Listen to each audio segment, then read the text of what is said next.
Have you ever stopped to think about the secret giant molecules that are, well, pretty much everywhere? They make up almost everything around you and even you. Today, we're going to pull back the curtain on one of the most important and, honestly, most surprising concepts in all of chemistry.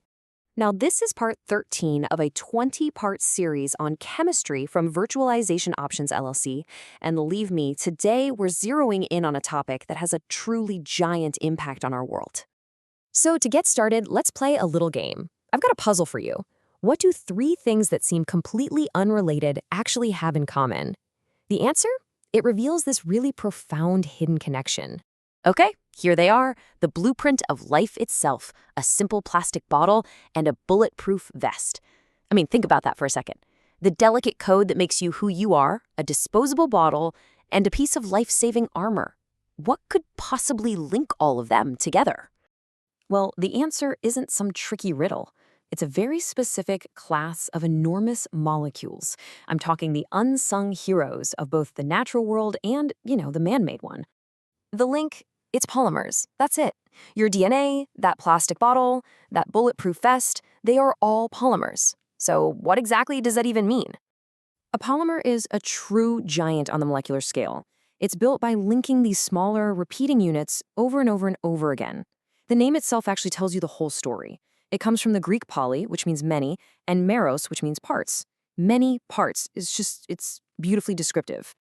So if the polymer is the whole chain, then each individual link is called a monomer. Mono, of course, means one. You take one part, a monomer, and you link it to another and another, maybe thousands of times, and boom, you've created a polymer. It's really that simple. No monomers, no polymer. And this brings us to probably the most important polymer of all, DNA, the blueprint of life. It's a natural polymer. It's this long, elegant chain of repeating monomer units, and it contains all the instructions to build and operate you. It's incredible. We are literally built from these giant molecules. DNA is, of course, the perfect example of a natural polymer, but that's really only half the story.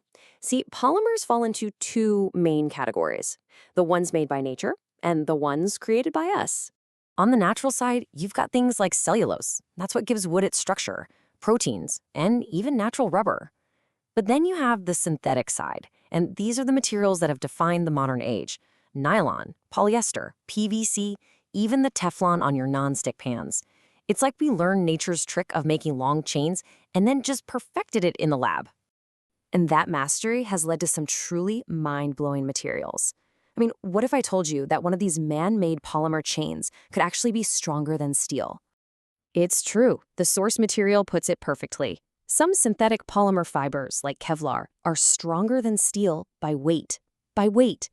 That incredible strength-to-weight ratio is exactly why it's used in, you guessed it, bulletproof vests. The very same chemical principle that creates a plastic bottle, when you tweak it and perfect it, can stop a bullet. How cool is that? So, as we wrap this up, the big takeaway is simple, but it's also really profound. These long chains of repeating units, they're absolutely everywhere, shaping our world from the inside out. I mean, really think about it. From the DNA that codes your very existence, to the synthetic fabrics you're wearing, to the plastics that build our technology, you don't just use polymers. You are living in a world that is defined by them. So what polymer are you going to notice next?